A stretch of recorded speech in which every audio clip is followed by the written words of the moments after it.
Take a look at that special offer garage sales blaster. Holy moly, take a look at this, guys. When you think $2 is cheap enough, $1, holy moly, how is this even possible? Is there a catch or a red flag for this blaster for being this cheap? Hello, what is up guys, I'm your host Gordon and welcome to another one of my video. And what I got over here is the Speed Guard Fast Pioneer. I know the name is a little weird though. This over here is one of my garage sales hunts, which I've probably mentioned it before like 2 weeks ago, and I managed to buy a lot of interesting blaster, including this one over here. The first video that I made for one of these garage sale blaster is of course the Nerf FlipFury, and it is a $2 blaster. It is pretty rare though. But after spending some time reading a lot of your comments, I just realized that the Nerf FlipFury is not that rare after all in the international market. And then I'm very sorry with the sudden background change, because at the time of this video, personally, I am still in Thailand, and this is just an add-on video for my pre-recorded video. Anyway, just for a little bit of information sharing, in Malaysia, the Nerf FlipFury is actually pretty rare. Not only the Nerf FlipFury, even the rival series blaster is getting harder to find. But somehow I felt that I have to make this tiny little session to apologize to most of my viewers out there for claiming that a $2 FlipFury is a rare blaster. But anyway, let's get back to the video. And now we got this over here. I'm very sure that this is even rarer than the FlipFury, being the name itself is weird, which I've never heard before. And of course, this blaster is a $1 blaster. And let us see what goes wrong and what's the red flag for being this cheap. First of all, as you can see,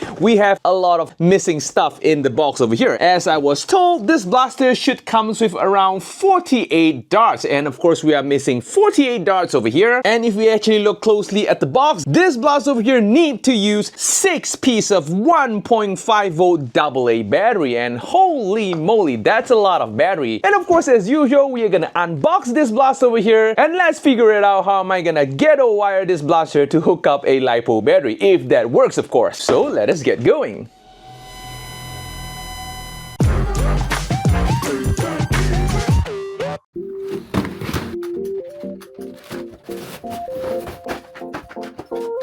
In the box, we got the blaster itself, 6 targets, and a safety goggle. And guys, before you continue, do remember to click on the like button because it will help the channel a lot. Okay, first look at the blaster. Not going to lie, this blaster basically looks like a Stockade. I mean, seriously, take a look at the drum in the middle and then just imagine that the front part does not exist. Is that not a Nerf Stockade? I mean, even the stock itself looks very similar, just that the only thing that is not similar with the Nerf Stockade is that this is not an end strike attachment buttstock and it is not adjustable. And I finally found out that why this blaster is basically $1, because as you can see, this part over here, as you can see, it is a much milky white kind of a coloration, but actually this is not the original color. If I actually turn the blaster around, this blaster is actually white. So basically what happened over here is that this blaster is being put under the sun for a prolonged period of time, or in a damp area for a prolonged period of time. The white part of the blaster actually turns yellow, which at first you might not notice it. Even I didn't notice it the moment when I bought this blaster. After I unboxed this blaster, then I realized that holy moly, take a look at the color difference of this blaster. And the build quality of this blaster is definitely not the kind of quality that you can compare with Hasbro product. Usually Hasbro product are very plasticky, but this over here had bring the word plasticky to the next level. I mean, the moment when you actually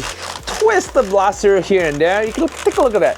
The plastic squeaking sound is basically legendary. Holy moly. And not to mention that the blaster is actually very light. I mean, this is like scarily light. I mean, the lightness of this blaster is so unreal. I really do felt that this thing is going to break the moment when I drop it on the floor. And the buttstock over here, as you can see, it is very flimsy, being that the entire buttstock is actually attached to the body of the blaster. And speaking about the buttstock, while shouldering the buttstock, I would say this buttstock is a little too short for me. And it can be quite uncomfortable because this blaster does not have a flat buttstock over here. The protruding part at the top and the sunken part at the middle, it is, kind of pressing my shoulder a little, and you will kind of felt it after a prolonged period of using. And speaking about the buttstock, there is a part over here that looks like an adjustment adjustment lever where you can actually press and pull out the buttstock, but unfortunately that over here is not a button. It's basically just a painted cosmetic piece to make it looks like a button. Yeah, it is a flywheel blaster. A very big tell sign is that there is a revving trigger over here where you can rev the blaster, and this giant square box over here is obviously where the motor and flywheel are being located. And the revving though,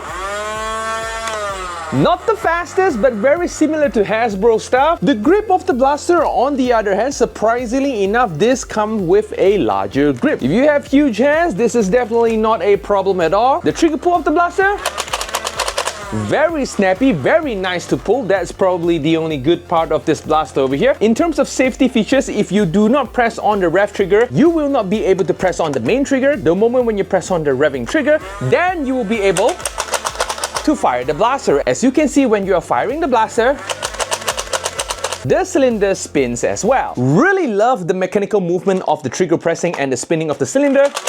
Very tactile. Does this blaster comes with N-Strike tactical reel? The answer is no. And does this blaster come with any Picatinny reel because this is an imported blaster? The answer is no as well. As you can see, the top of the blaster is full of dart holding slots. Unlike the Stockade, where the dart holding slots are mostly positioned at the back of the buttstock over here, this over here, they modified it a little bit. They put the dart holding slots on the top of the blaster, which kind of makes it looks like a Picatinny reel if you try to look at it at afar. I mean, just my personal opinion, if they actually raise the middle part over here just a little bit higher, you can actually use this as a handle instead of just a dart holder. And at both sides of the blaster, including the bottom, there is no N-Strike tactical reel or any Picatinny reel or whatsoever. At the front of the blaster, there is no N-Strike barrel lock over here. Speaking of barrel, this blaster over here comes with a very long barrel, which I think it is a very bad thing for this blaster. It is good for aesthetic because they make the whole blaster looks like a assault type blaster, but in practical use, as you can see, inside over here is hollow, it's just for aesthetic use,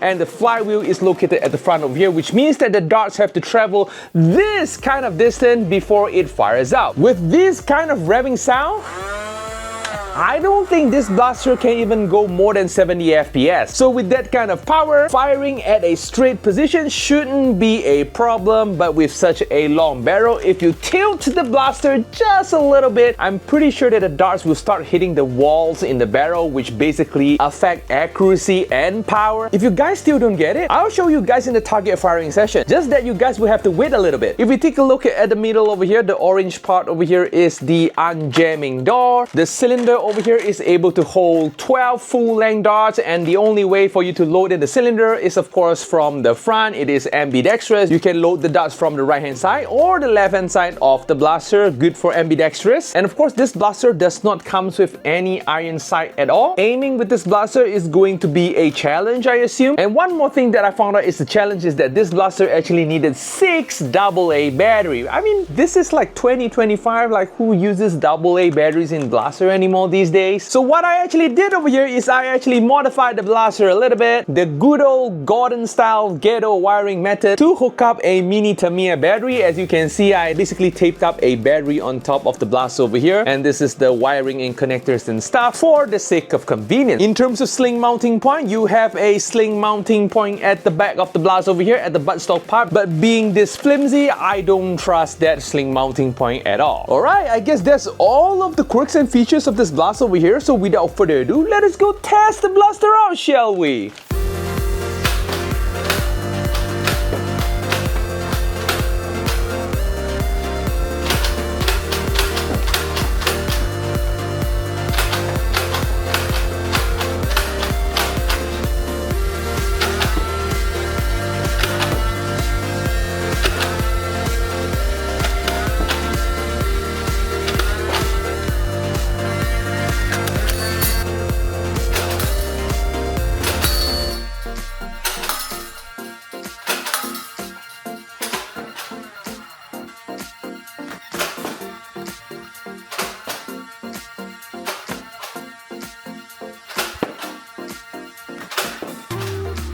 Okay, we are back, guys. So the performance of the blaster, it is as expected. Not that much of a power for this blaster over here. The blaster can goes around 50 FPS all the way to 62 FPS. Basically, almost the same level of older Nerf blaster, I would say. You know, those non-elite standard blaster. So in terms of accuracy, it is a mixed bag for me. If you actually fire the blaster straight on without any tilting, hitting a target in like, you know, 4 meters, not a big problem at all. It's not a high power blaster, so you can't really fire very far. But if you just accidentally tilt the blaster just a little bit, or you just tilt on the other side or something like that, darts starting to hit in the wall and the accuracy will go all over the place. So in this case, longer barrel doesn't mean better accuracy. In fact, you get worse accuracy. And overall handling this blaster, I would say not too much of a difference from the previous older Nerf blaster. Very smooth sailing, no jams at all, just that the accuracy is less to be desired, and the distance of this blaster depends on how you use the blaster. If you fire it straight on, it is just okay. If you fire it slightly tilted,